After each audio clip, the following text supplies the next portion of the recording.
युवा वर्ग के लिए जीवन मरण का प्रश्न बन चुका है बेरोजगारी। आप आंकड़ों में देखेंगे तो सिर्फ लेबर फोर्स श्रिंक नहीं कर रहा है, आत्महत्या की खबरें आ रही हैं युवा वर्ग से। जिस देश में एक समय किसानों की खुदकुशी को लेकर मीडिया खूब शोर करती थी, आज उसी देश में मीडिया को युवाओं की आत्महत्या की चिंता नहीं है, जो लगातार बढ़ती जा रही है। दुनिया के सबसे युवा देश के युवा बदहाल हैं, अपनी जान देने को विवश हो गए हैं अपने अंधकार में भविष्य को देखकर।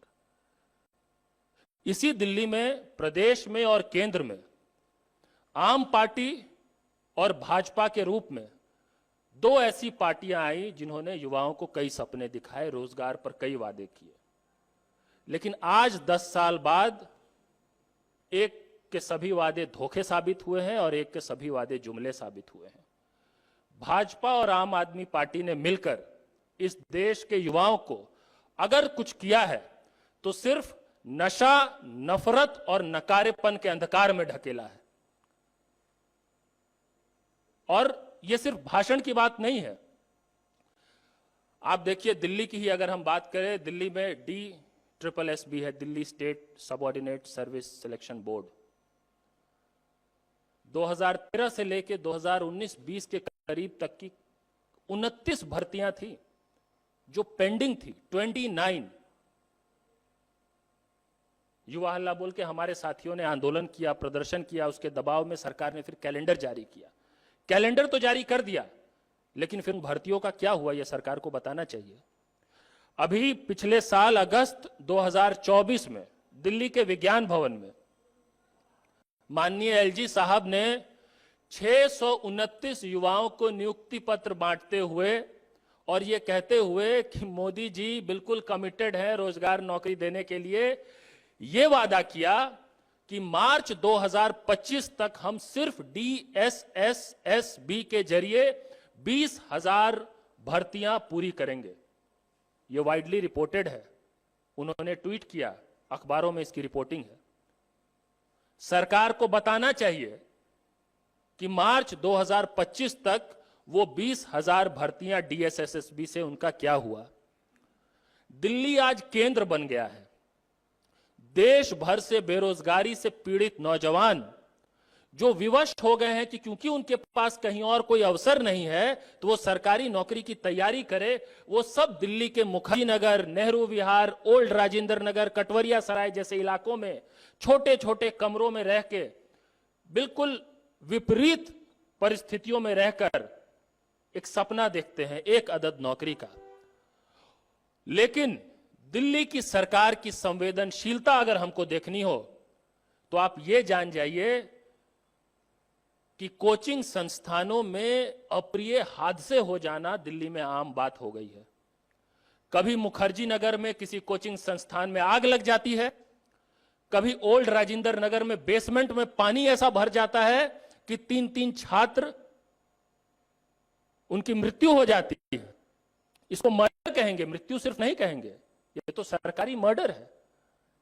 शोर शराबा होता है, आप लोग रिपोर्ट करते हैं, दिखाते हैं, और फिर उसकी जवाबदेही कहां तय होती है? किसको सजा हुई ओल्ड राजेंद्र नगर में जो 3 छात्र जिनकी जान चली गई, किसको सजा होती है? इस तरह की कितने अप्रिय हादसे हुए हैं दिल्ली में, उनकी छात्रों की जान की, अधिकारों की कोई कीमत ही नहीं है। और अगर सरकार की संवेदना जांचनी हो तो उस दौरान छात्रों के मन में जिस कोचिंग वाले के प्रति सबसे ज्यादा रोष था, सबसे ज्यादा गुस्सा था, उसको आम आदमी पार्टी ने टिकट देकर चुनाव लड़वाने का काम किया है। यह है संवेदना आम पार्टी की देश के युवाओं के प्रति, दिल्ली के उन बेरोजगार युवाओं के प्रति जो अपनी नौकरी के लिए सैकड़ों किलोमीटर दूर से दिल्ली में आके रहने को मजबूर हैं, एक नौकरी का सपना देखते हैं। आप किसी भी प्रतियोगी परीक्षा के छात्र से पूछ लीजिए कि उनकी जो हालत है, उसके लिए जिनके प्रति उस वक्त सबसे ज्यादा रोष था, उनको आम आदमी पार्टी टिकट देकर चुनाव लड़वा रही है कि नहीं लड़वा रही है। यह है इनकी संवेदना। इस पर हम सवाल उठा रहे हैं।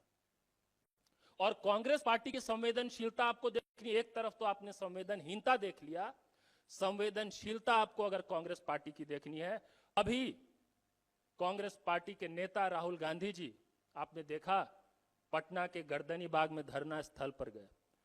बीपीएससी को लेकर इस देश में इतना बड़ा आंदोलन हो रहा है, बीपीएससी के अभ्यर्थियों से मिले, उनकी पीड़ा को समझा, उनके दर्द को समझा। दिल्ली के अलग अलग इलाकों से, मुखर्जी नगर, नेहरू विहार, ओल्ड राजेंद्र नगर, कटवरिया सराय, न जाने कई इलाकों से भारी संख्या में बीपीएससी की परीक्षा देने भी छात्र अभ्यर्थी गए थे।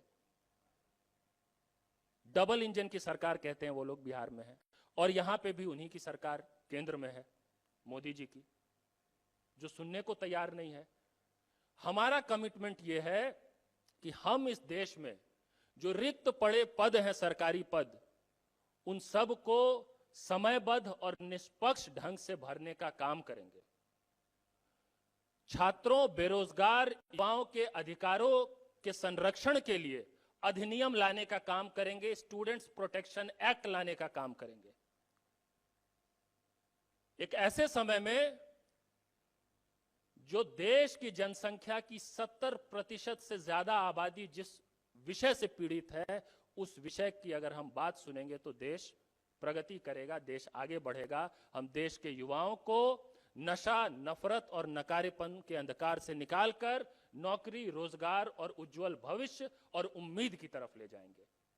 और उसी के अंतर्गत दिल्ली चुनाव में ये जो अहम वादा हुआ है, और इस प्रेस वार्ता के जरिए युवा हल्ला बोल आंदोलन की तरफ से, आप सब जानते हैं कि युवा हल्ला बोल आंदोलन लंबे समय तक काम करते रहा पार्टियों से स्वतंत्र होकर, और युवा हल्ला बोल आंदोलन के जितने भी हमारे साथी हैं, उनके बिहाफ में मैं ये बात कह रहा हूं कि हर महीने 8,500 रुपए का जो इंटर्नशिप का वादा है, आप समझिए ये क्यों क्रांतिकारी घोषणा है। ये मैं इसको एक्सप्लेन कर रहा हूं। अभी हमारे 6-7 साल के अनुभव में हमने देखा है कि बेरोजगार युवाओं को अगर सबसे ज्यादा चुनौती आती है तो पहली नौकरी पाने में आती है।